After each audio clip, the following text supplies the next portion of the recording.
El mejor momento del día. Este café, tu compañía y libros. Y yo soy Ana de Trebularium, siempre se me olvida decirlo. ¡Qué desastre! Y hoy vamos a hablar de una nueva clase del curso. Ya sé qué nombre le voy a poner al curso. Palabras que curan. ¿Te parece? Palabras que curan. Sí, me gusta. O palabras que sanan. Sanan. Bueno, ya lo pensaré. Porque el título de las cosas es súper importante. Y yo creo que este título está muy manío. Ya lo pensaré. Muy manío. Manío es un término andaluz que viene a decir muy utilizado. Pero bueno, el caso es que hoy empezamos clase nueva y vamos a hablar de las prioridades de la escritura creativa. Es decir, ¿qué es prioritario en la escritura creativa? Perdón, en la escritura terapéutica. En la escritura terapéutica. Lo voy a corregir.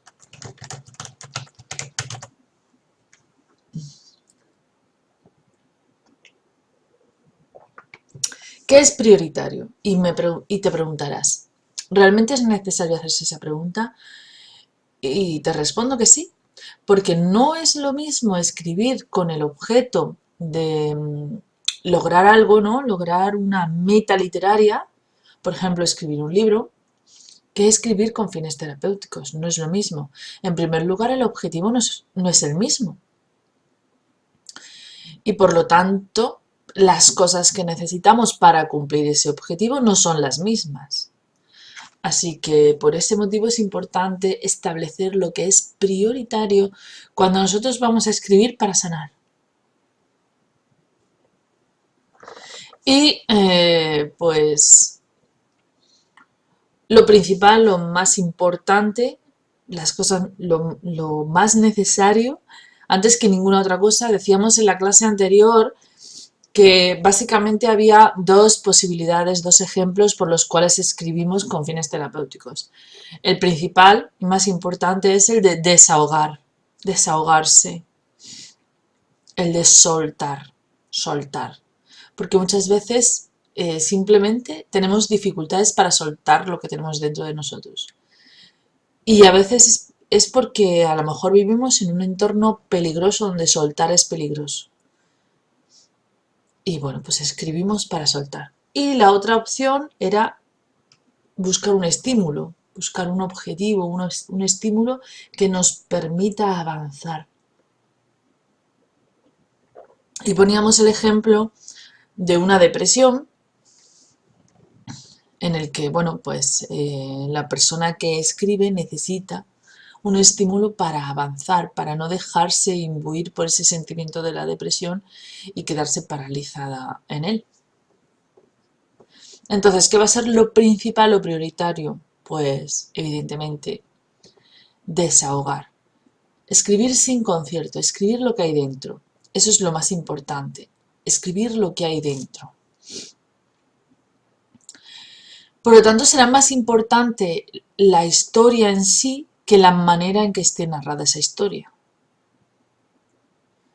Será muy importante la historia en sí. Por lo tanto, escribir correctamente, escribir con una gramática perfecta o una ortografía perfecta, no es prioritario. Aunque sí que es verdad que podría ayudarnos en determinados casos y ahora mencionaremos. Por ejemplo, el orden de la historia también es importante. Escribir el orden de la historia. Lo mejor es una historia lineal, ¿no? Desde el principio, desde donde tú consideras que es el principio de la historia, hasta el final. ¿Y por qué digo eso de donde tú consideras? Porque muchas veces contamos una historia y sabemos que hay antecedentes de esa historia. Son antecedentes que nosotros pensamos que son importantes narrarlos.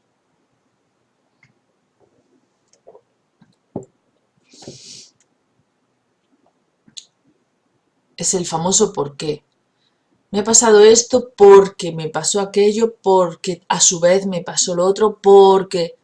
Entonces el comienzo a lo mejor no es esto último que te ha pasado, sino una hilera de cosas que te han ido pasando que se encadenan entre sí. Entonces el principio de la historia es tu principio, es el tuyo, es el que consideras tú importante. Las historias en general se cuentan con una estructura muy básica que es inicio, nudo, desenlace. O sea, presentación de la historia, después un nudo, es decir, un conflicto, algo que ocurre y después el desenlace. Normalmente cuando contamos nuestras historias de forma natural las contamos así. Partimos del nudo más que de otra cosa, ¿no? Pero necesitamos hablar de esas personas, si no la historia está incompleta. Ocurre muy a menudo, por ejemplo, cuando estamos escuchando una noticia y no hemos quedado con la sensación de que no tenemos todos los detalles y se nos queda enganchada la historia, ¿no? Pues por ejemplo, un hombre que va a una casa y le grita a la mujer y la tira por un balcón, ¿no? Por lo general quieres saber quién es ese hombre, quién es esa mujer, por qué entró en la casa, si era familiar, si no era familiar, quieres saber qué relación tenían entre ambos, quieres saber si hay algo que explique ese comportamiento, ¿no? Por ejemplo. Por eso es muy importante un inicio, un nudo y un desenlace, es decir, normalmente cuando escuchamos noticias escuchamos los nudos, no escuchamos el inicio. Y tampoco solemos saber cuál es el desenlace, ¿no? Es decir, qué va a pasar con ese hombre, qué van a hacer con él, si los familiares de la mujer lo conocían, qué sienten, todo ese tipo de cosas. Por lo general, cuando escuchamos una noticia, siempre escuchamos la parte del nudo y necesitamos conocer las dos, el antes y el después del nudo, es decir, la presentación de la historia, qué pasó y luego qué pasó después, ¿no? de esa cosa que ocurrió, de ese conflicto. Cuando nosotros contamos nuestras historias, muchas veces necesitamos contar esa estructura de inicio, nudo, desenlace. ¿Por qué? Porque necesitamos explicar esa historia. Es decir, por ejemplo, me siento muy mal porque hoy le he dicho a mi madre una cosa muy fea. Pero le he dicho una cosa muy fea porque resulta que me pasó esto, que me pasó lo otro, que me dijo tal, que me dijo cual y no sé qué. Y por eso he llegado a este punto.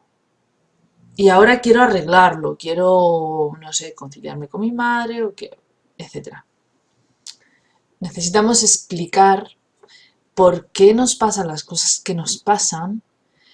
De hecho, además, explicándolas muy posiblemente, aprendamos a ver con esa objetividad que decíamos, aprendamos a analizar lo que nos pasa en la vida. Por ese motivo, esa estructura de inicio, nudo, desenlace nos va a ayudar en lo terapéutico y es muy prioritario. Ya, de todas maneras, avanzaremos a lo largo del curso sobre cómo trabajar una historia, cómo trabajar con fines terapéuticos. ¿Qué más cosas son prioritarias en la escritura? Un lenguaje optimista. Aunque nosotros estemos escribiendo para desahogarnos, aunque estemos escribiendo para soltar todo lo que hay dentro, tenemos que dejar siempre una puerta de salida, una puerta positiva. Decir, bueno, ya he soltado lo que me pasa, me siento muy mal, me ha pasado esto, me ha pasado aquello, pero pienso resolverlo de esta manera, o pienso o tengo este plan, o voy a conseguir esta cosa, de tal manera que si algo me hunde a la hora de escribir, a través de la escritura también me levanto. La mayoría de los psicólogos te dicen que cuando escribas para desahogarte, que no guardes el texto, porque si lo guardas, nuevamente vuelves otra vez a la misma historia y posiblemente te quedes anclado en esa historia. yo creo que no es necesario si procuráramos mantener nuestra historia con un final optimista. Me ha pasado esto, me suelto, digo todo lo que pienso, pero luego finalizo con una visión optimista de la cuestión, de tal manera que si yo vuelvo sobre mi texto, si vuelvo a leerlo, si vuelvo a trabajar sobre él, sé que hay una visión positiva de esto.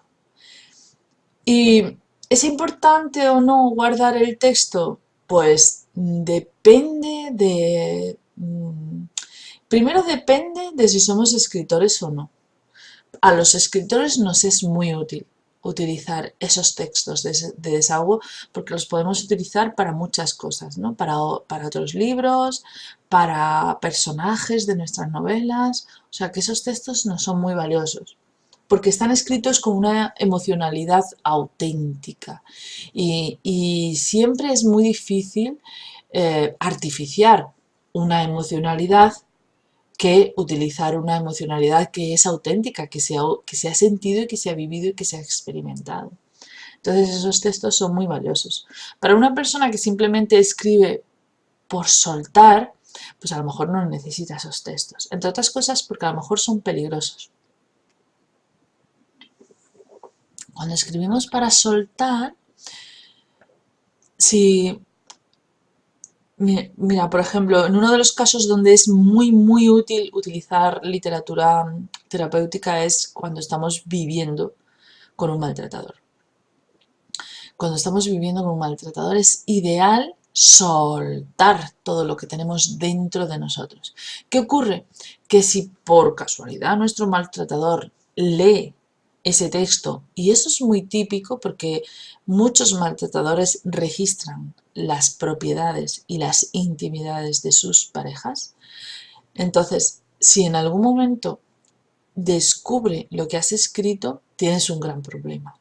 Con lo cual es súper importante escribir y desechar. Muy importante, escribir y desechar. Lo escribes y lo borras. Y ya está. Escribes, sueltas y borras. O bien escribes en, no sé, en un foro donde nadie... Es que de todas maneras te pueden registrar el ordenador. Nada, olvídate. Escribes y borras. Hay personas para las que les va muy bien releer lo escrito mucho tiempo después, porque de esta manera descubren cosas que habían olvidado. Normalmente cuando estamos en un momento intenso en nuestra vida se producen unos niveles elevados de adrenalina. La adrenalina es una hormona, una sustancia que nos prepara para la lucha o para la huida, para una de esas dos cosas. Nos prepara para enfrentarnos a un peligro. Y entre muchas otras cuestiones, por supuesto, digamos que manda toda la energía a los músculos, que contrae las pupilas, tiene una serie, acelera el pulso. Y entre una de las cuestiones lo que hace es romper la relación que hay entre la memoria a corto plazo y la memoria a largo plazo. De tal manera que cuando tú estás en un momento intenso y decides escribir para volcar, posiblemente cuando ya estés relajado o relajada, no te acuerdes de nada de lo que has escrito. Solo te acuerdes de que has escrito algo en un momento muy intenso. Volver sobre eso te ayuda a recordar. Porque muchas veces además muy útil, sobre todo para personas, como digo yo, para personas que sufren maltrato. Fíjate, te decía, es muy peligroso, pero también es muy útil volver sobre los escritos. ¿Por qué? Porque cuando vuelves sobre los escritos, nuestro cerebro se autoprotege. Entonces, cuando nosotros estamos en una situación de peligro, es lo que decía, de repente se corta la memoria a corto plazo y a largo plazo de tal manera que lo que ocurre no se queda grabado no se queda grabado en nuestra memoria, se queda grabado pues que hemos tenido una discusión, frases sueltas, pero no toda la conversación, ¿no? Se quedan grabadas cosas sueltas. Entonces, ¿qué ocurre? Que cuando pasa ese momento, de repente te olvidas de toda la ira, de todo ese momento de rabia y vuelves a tu estado de culpa y además te sientes peor por las cosas que has dicho, por todo ese tipo de cosas y te olvidas de ese momento de dolor y de injusticia. Entonces, volver sobre el texto te permite recordar la injusticia. ¿Y por qué es importante recordar la injusticia en una relación de maltrato? Porque tienes que huir, tienes que escapar. Y para escapar tienes que tener razones fuertes. Y por lo tanto es importante que recuerdes tus razones fuertes, porque realmente existen, lo que pasa es que las olvidas. Así que en ese aspecto también es importante escribir. Así que ¿es necesario guardar el escrito o no guardarlo? A ver, no es necesario,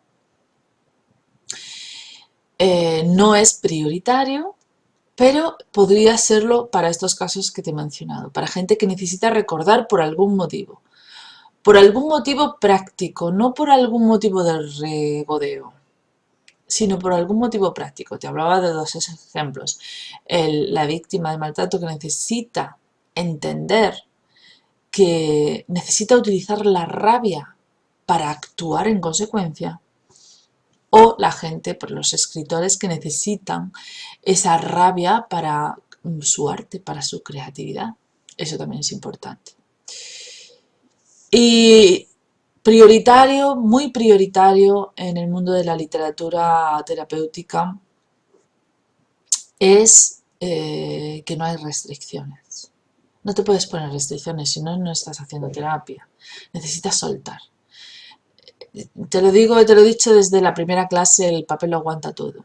Y es muy importante que lo aguante todo. Es muy importante que tú todo lo que hay dentro de ti lo sueltes. ¿Por qué? Porque si no lo sueltas, el acto de escribir no ejerce ningún acto terapéutico. No lo ejerce. Por lo tanto, es muy importante que escribas sin frenos, con todas las palabras, con todo lo que hay dentro de ti. De tal manera que nosotros por lo general pues tenemos restricciones en nuestra vida. Una de esas restricciones es el lenguaje. Hay palabras que no utilizamos, ¿no? Porque creemos que son demasiado soeces o porque pensamos que, bueno, nos han educado así y no utilizamos palabras. Pero hay actos y hay personas que se merecen esas palabras, desde nuestro punto de vista. Entonces, a veces necesitamos soltarlas. Pero como nosotros hacemos esa restricción moral, pues debemos escribirlas.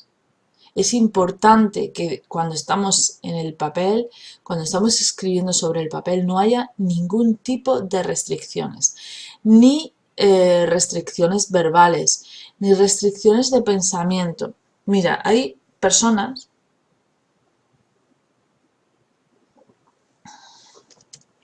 y conozco un caso muy, muy claro, de una persona que era incapaz de llegar a la conclusión de que había personas que son malas. Entonces, para esta persona, todas las personas, todo el mundo es bueno en el fondo. ¿Qué ocurre con eso de que es bueno en el fondo? Que le admites tropelías a esas personas, ¿no? Y dices, bueno, si es que en el fondo es bueno. Y esas tropelías las olvidas y las perdonas. Y eso es una restricción moral. Proviene de una educación, proviene posiblemente de un adulto que en su momento te decía, si es que en el fondo esta persona es buena, si es que tal, perdona, perdona.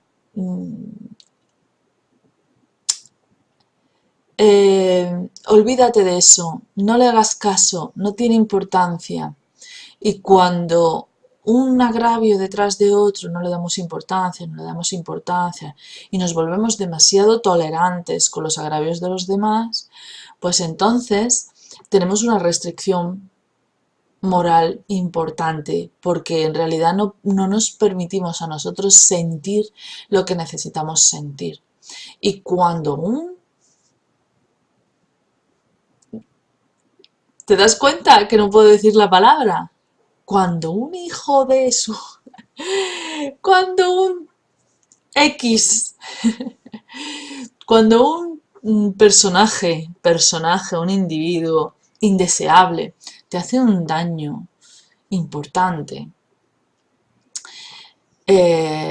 digamos que el papel debería permitirte aquello que tú no te permites cuando lo hablas. El papel debería permitirte juzgar, debería permitirte insultar, debería permitirte mandar a la mierda a quien sea. Debería permitirte hacer todo eso. Porque de esta manera se produce un equilibrio. Es decir, todo aquello que tú en tu vida no te lo permites porque no crees que sea correcto, porque te han educado de esa manera o porque piensas que no estaríamos construyendo una sociedad equilibrada si cada uno no hiciéramos una pequeña constricción con respecto al trato con los demás, aunque haya gente que se los salte, aunque haya gente que tenga unos límites más laxos, ¿no? Pero bueno, tú quieres tener ese límite porque es el que tú crees que es el adecuado. Aún así, aunque tú en la vida personal te pongas esos límites, el papel te debería permitir eliminar esos límites y eh, desear aquello que tú mismo te limitas a ti mismo antes de escribir. Porque de esta manera se produce pues un saneamiento mental. En el fondo, dentro de ti hay algo que no avanza y sigue comiéndote por dentro. En el momento de escribirlo, rompes esos límites. Te aseguro que escribir rompiendo tus propios límites es muy difícil, porque no dejamos de tenerlos. No dejamos de tener nuestros propios límites y es bastante difícil. Por ejemplo, en lo personal yo odio los conflictos políticos. Soy politóloga, o sea, estudié ciencias políticas. Descubrí que un politólogo, para ser un buen politólogo, o sea, un estudioso de la política, no un político, sino un estudioso de la política, tenía que ser apolítico. Tenía que poder mirar con objetividad todas las vertientes políticas. ¿Qué ocurre? Que un politólogo fuera de la universidad no sirve para nada si no se mete en política. Y por lo menos así lo siento yo, ¿no? Pero yo he heredado esa visión apolítica. No me es posible identificarme con una visión política. Entre otras cosas, porque cuando tú parcializas una visión política, de repente te tienes que adaptar a un perfil político concreto, sea el que sea. Da igual que sea. Te tienes que adaptar y a lo mejor tu forma de ver la justicia o tu forma de ver lo que debería ser o el estado político que debería ser, pues se ajusta a medias a ese perfil político. Entonces un politólogo no puede ajustarse a una visión política. Y entonces siempre omito toda palabra y toda circunstancia que pueda ser interpretada desde el punto de vista de la política. A pesar de que yo tengo mis puntos de vista personales, ¿no? Y muchas veces incluso cuando se trabaja el maltrato, si te fijas, el maltrato es uno de los elementos que más se han politizado en España. Entonces, cuesta muchísimo trabajo escribir intentando mantenerse al margen de las distintas corrientes políticas. Porque cuando hemos vestido el maltrato de abanderamiento de una corriente política, nos hemos cargado la lucha contra el maltrato. Y si te fijas, esto que estoy diciendo ya es política. Ya es susceptible de que alguien pueda criticarlo. Y de hecho muchas veces me he llevado críticas por eso.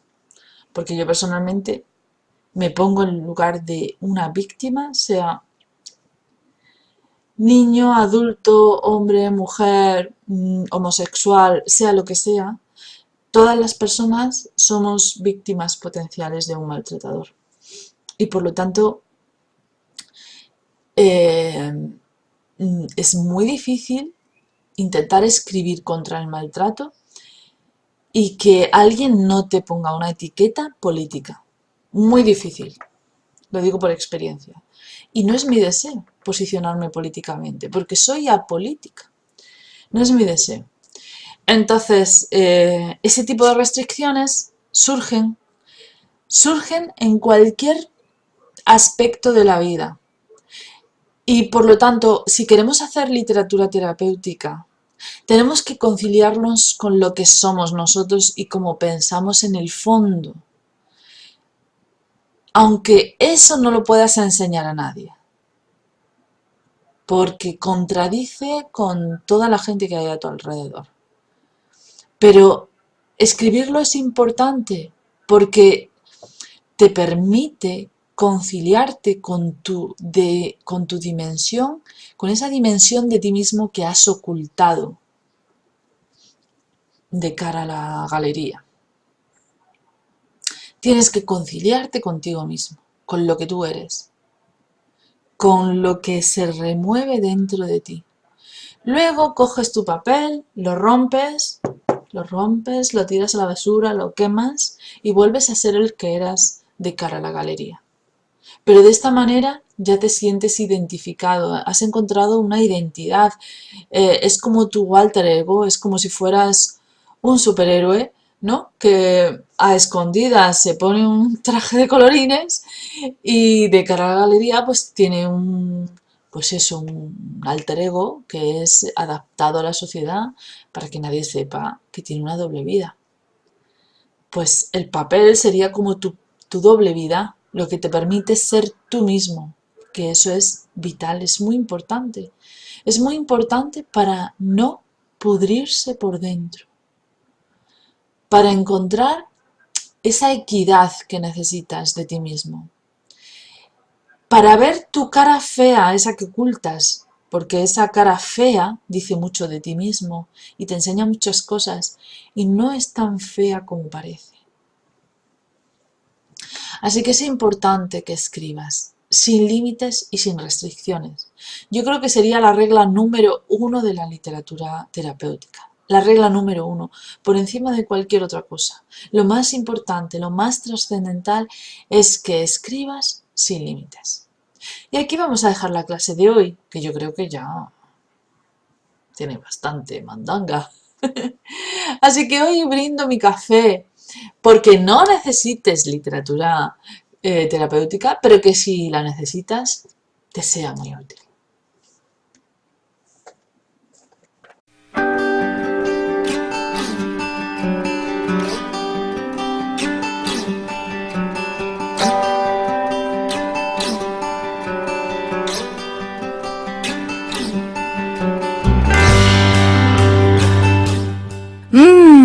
Me encanta tomar un café contigo.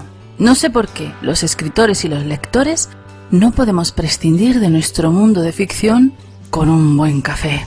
Me llamo Ana Isabel López y soy escritora, periodista y editora, responsable de Trevolarium.com, que es una editorial digital de ebooks, audiolibros y cursos de superación personal.